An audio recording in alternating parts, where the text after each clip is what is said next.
Well, you've seen them in the sky, blimps, usually hovering high above, advertising something at sporting events. Goodyear uses the method to capture your attention. But what happens when blimp merges with drone?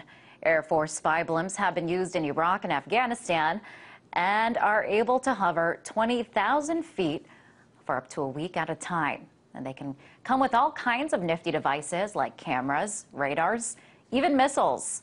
But with cutbacks in defense spending and the winding down of the wars, companies are looking to bring these super blimps to the U.S. So could this potentially be a new gadget for companies and local police forces here at home? And could they soon be hovering over a backyard near you? To discuss this, Marcy Wheeler, author and blogger at emptywheel.net, joins us now. Welcome, Marcy. So first want to talk about what these blimps are and what they're capable of. Well, they're big blimps, and they are capable. I mean, I think one of the big concerns about them is they're capable of staying up in the air for 5 days at a time, probably for less money to run than the drones that some police stations around the country are already buying, and that means they might be more popular there. And they can be outfitted just like drones can. I mean, they can be outfitted with all of the high-level sensors that we're seeing with drones overseas, and that we probably are beginning to see operating in civilian airspace just starting this year, purportedly as training.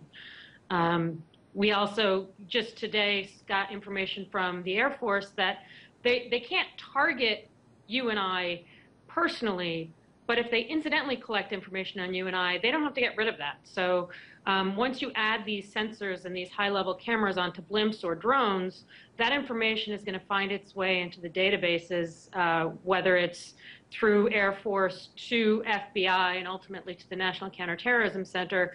And so they will be able to use this information. They just can't go out and seek information on you unless, as of right now, unless the Secretary of Defense gives them permission to. Now, we do talk a lot about drones and how they can be used for surveillance purposes. Do these drone blimps kind of take it a step further? Yeah, I think it's a matter, I mean, I think what we're going to see is people trading off how long you can keep blimps up there without having to keep somebody watching them. I mean, one of the things that's happening domestically with these drones is that people are buying them and they're finding out it costs too much to operate them. So if blimps can bring that cost down, then I think you're going to see the same kind of surveillance. You know, high level, you're not necessarily aware of it, but you're going to see it operating locally in a way that you otherwise, you know, drones might be too expensive to run. So is there a real possibility that local police forces could get a hold of these drones? And if so, what could they use them for?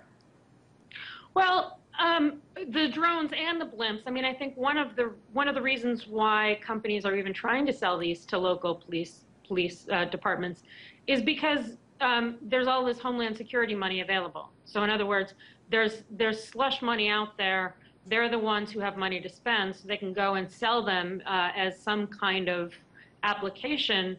And some of the applications make sense. I mean, both drones and blimps would make sense, for example, for EPA monitoring. So either for monitoring industrial farms or for monitoring spills or for monitoring the environment. That all makes sense. But the blimp in particular was selling itself as one of the applications as crowd control.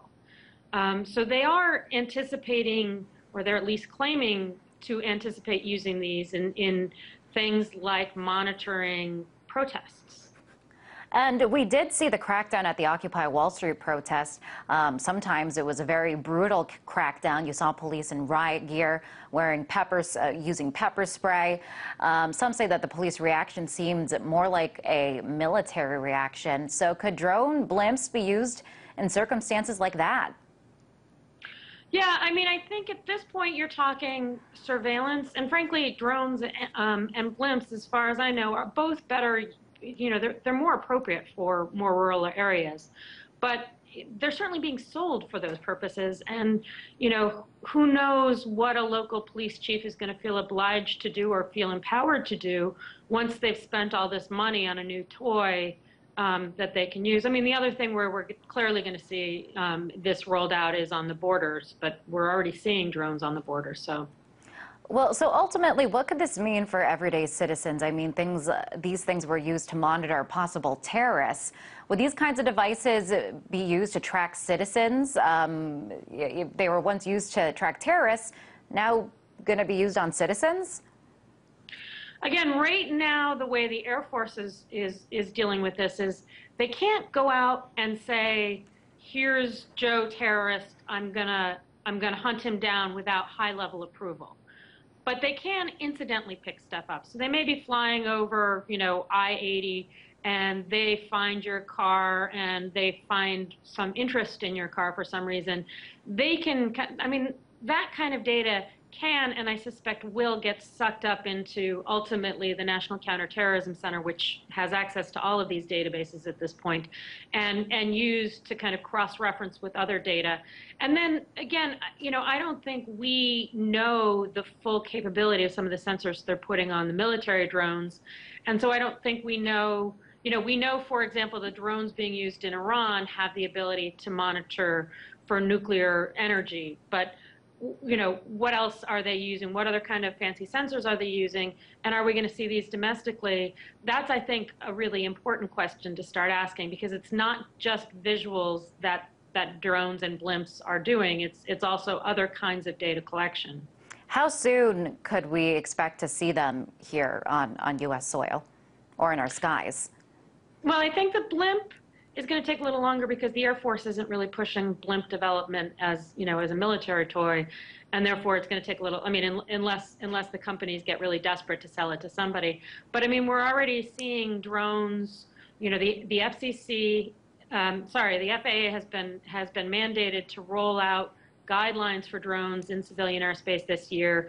The defense authorization was mandated to roll out up to 6 test sites so that defense sites would have drones operating in civilian airspace. So we're beginning to see this. We're beginning to test this out. And there really hasn't been a discussion about what appropriate protections on this data collection should be. There hasn't been really enough discussion about the safety. I think domestic pilots have a real good reason to be concerned here. And we haven't really even, I mean, we just talked about this. We don't know what the sensors are collecting, so I don't think we have a really good sense of what civil libertarians domestically need to be concerned about, but the potential is certainly there. All right, very interesting. Mary, thank you for coming on the show. That was Marcy Wheeler, author and blogger at emptywheel.net. Thanks, Liz.